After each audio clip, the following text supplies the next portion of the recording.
In today's global landscape, few places are as strategically important or as contested as the open seas. At the heart of this geopolitical tension are two of the world's most powerful nations, the United States and China. Over the past decade, China has rapidly expanded its naval capabilities, transitioning from a regional force to a major global player. But why is this growing naval power so significant? The answer lies in the South China Sea, a region that is not only rich in resources, but also serves as a critical artery for global trade. Control of these waters means control of vital shipping lanes, and both the United States and China know this all too well. Have you ever wondered what happens when a Chinese spy ship gets uncomfortably close to a U.S. Navy aircraft carrier? Would the U.S. Navy see it as an act of aggression? Could a simple surveillance mission escalate into something far more dangerous? How close is too close when it comes to naval espionage? These are the questions that loom large as Chinese spy ships shadow U.S. naval forces in international waters. And as the balance of power in the Pacific shifts, these encounters are becoming more frequent and more unpredictable. In the complex arena of modern naval warfare, surveillance ships like China's Type 815 class play a crucial role in gathering intelligence on foreign naval activities. Equipped with cutting-edge technology, these vessels are designed to monitor everything from radio communications to radar signatures, all while trailing warships like those of the U.S. Navy. Their mission is clear: collect intelligence on the movements, capabilities, and electronic emissions of military vessels, particularly those of the U.S. Navy's carrier strike groups. Chinese spy ships are not subtle. Their towering antennas and radars are visible from miles away, but their operations are anything but obvious. They listen in on encrypted communications, track radar emissions, and analyze the electromagnetic signatures of nearby systems, trying to uncover the secrets of sophisticated technologies like the Aegis combat system or the weapons aboard U.S. Navy destroyers. For the U.S. Navy, detecting these spy ships is routine, but handling their presence is where things get complicated. Every carrier strike group is equipped with an array of advanced sensors, with the ANSPY-1 phased array radar serving as its eyes and ears. Part of the Aegis combat system, this radar is capable of detecting and tracking hundreds of targets over 100 nautical miles away, giving the crew plenty of time to evaluate the situation. But radar is just the beginning. The carrier's electro-optical and infrared sensors provide high-resolution imagery, even in poor weather or at night. These systems are crucial for visually identifying a vessel and determining whether it poses a threat. As soon as an unidentified ship is detected, the U.S. Navy follows a strict protocol. Let's walk through a hypothetical encounter. The radar picks up an approaching vessel, and after a few moments of analysis, the crew identifies it as a Chinese spy ship. The vessel is clearly shadowing the carrier strike group, likely attempting to gather intelligence on U.S. operations.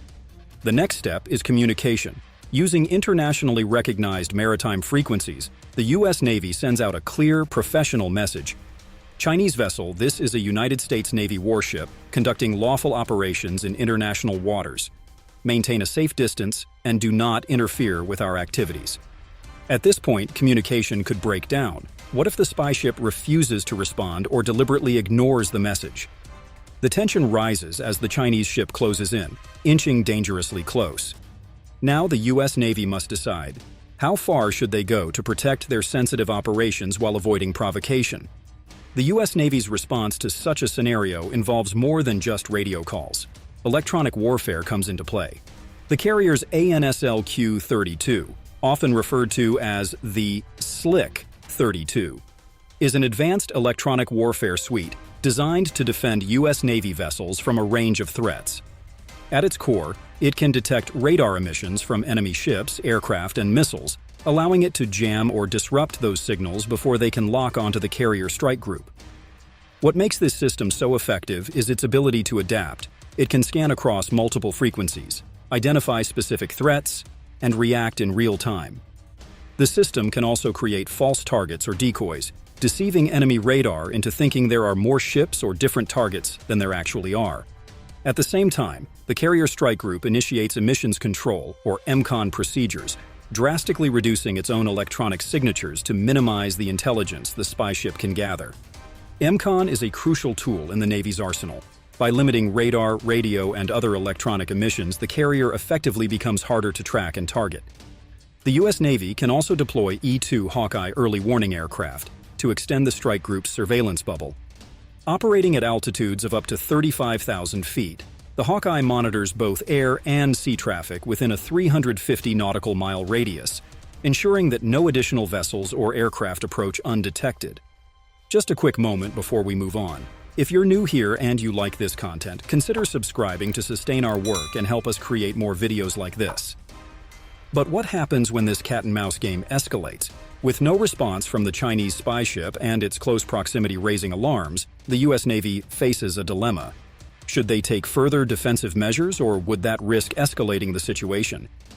In such moments, the rules of engagement are critical. The U.S. Navy operates under a doctrine of proportional response, meaning they will only escalate their actions if they perceive an imminent threat. These guidelines are designed to prevent incidents from escalating into dangerous confrontations. At their core, the rules ensure that both navies exercise restraint, even during tense moments, to avoid triggering a conflict that neither side wants. U.S. Navy vessels, for instance, follow protocols that emphasize professionalism and de-escalation. When an unidentified or hostile vessel approaches, the U.S. Navy first attempts to establish communication, often through internationally recognized maritime radio frequencies. The tone remains calm and measured, underscoring the fact that the U.S. operates within the bounds of international maritime law. This is crucial because miscommunication or aggressive actions can easily escalate an encounter from routine surveillance to a potentially explosive situation. The Code for Unplanned Encounters at Sea, or CUES, an international agreement adopted by many Pacific nations, including the U.S. and China, outlines specific procedures for handling unplanned encounters.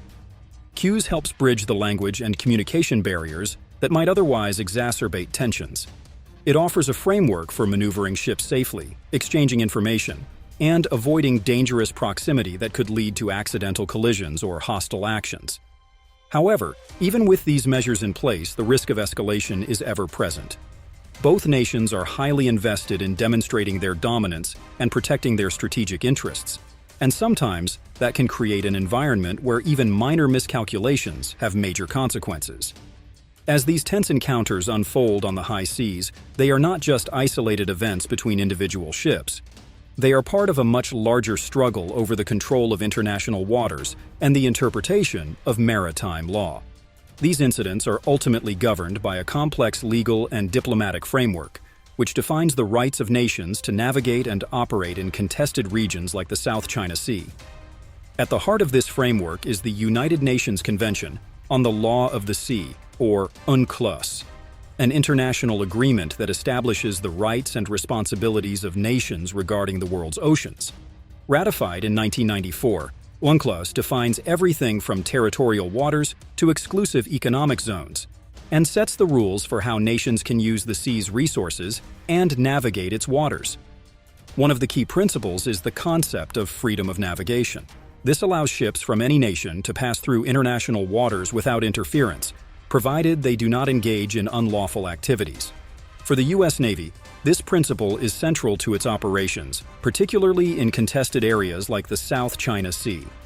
Though the U.S. has not ratified UNCLOS, it follows the treaty's guidelines as customary international law, ensuring that its naval activities adhere to established global standards. One method the U.S. Navy uses to assert these rights is through Freedom of Navigation Operations, or FONOPs. These operations are designed to challenge excessive maritime claims made by other countries.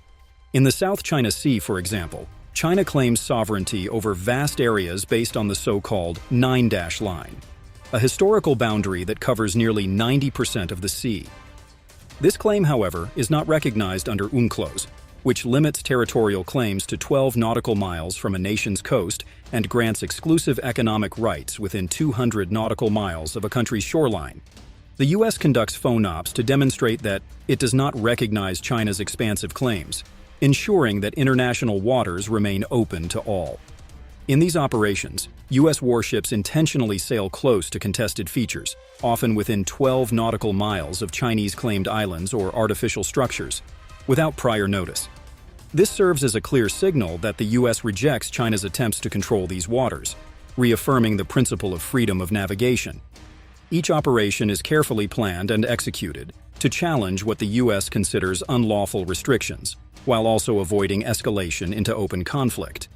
But what if China takes its claims further, challenging UNCLOS directly and asserting even greater control over international waters? Take, for example, the USS Decatur incident in 2018. The USS Decatur, a U.S. Navy destroyer, was conducting a phone op near Gavin Reef in the South China Sea, a region China claims as its own territory. During this operation, a Chinese Luoyang-class destroyer approached the U.S. ship in what the U.S. Navy described as an unsafe and unprofessional manner. The Chinese vessel came within 45 yards of the USS Decatur, forcing the U.S. ship to take evasive action to avoid a collision.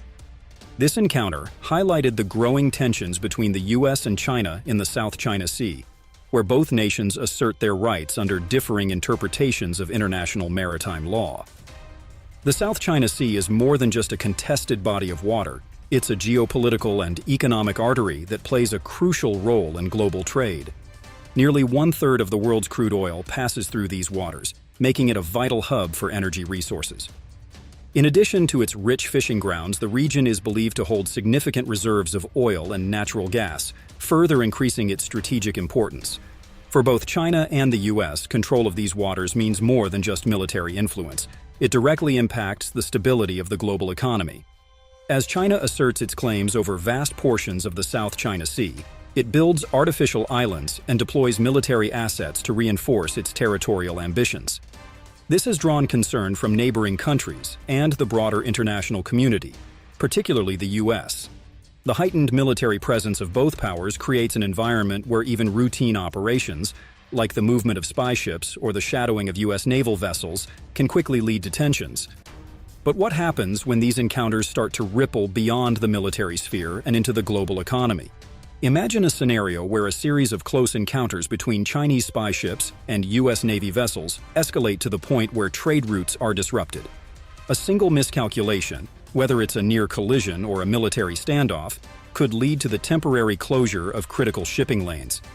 The consequences of such a disruption would be felt worldwide.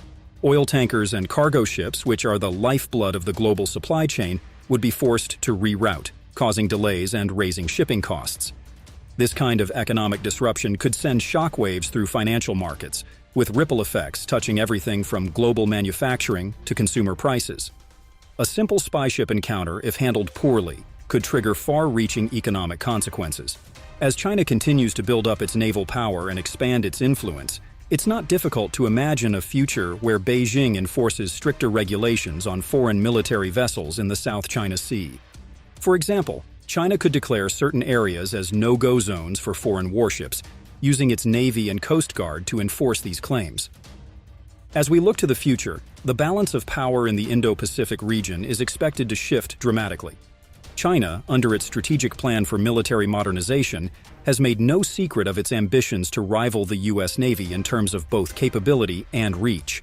By 2049, the centenary of the People's Republic of China, Beijing aims to have a world-class military, one capable of not only defending its borders, but also asserting its influence far beyond them. Already, China's naval power is rapidly expanding. With new aircraft carriers, advanced destroyers, and submarines entering service, China is on track to challenge U.S. naval dominance, especially in regional waters like the South China Sea. By 2027, analysts predict that China's People's Liberation Army Navy could be capable of matching the U.S. Navy in certain key areas. This raises the stakes for every future encounter between Chinese and U.S. forces. What would this future look like if both nations' naval capabilities are on par? The risk of conflict would increase dramatically, as neither side would be willing to back down from a challenge. Routine patrols and freedom of navigation operations could take on new, more dangerous dimensions, as both navies would feel emboldened by their strength. Every encounter between a Chinese spy ship and a U.S. Navy vessel could become a flashpoint, with the margin for error shrinking as tensions rise. An incident could trigger a chain reaction, leading to more aggressive naval posturing. Neighboring countries like the Philippines, Vietnam, and Malaysia, all of which have territorial disputes with China, would be forced to choose sides, potentially destabilizing the entire region. The South China Sea would become a focal point for global military and economic power struggles. and the risk of a larger military conflict would loom large. The world will be watching closely to see how both nations manage their ambitions, knowing that the stakes could not be higher.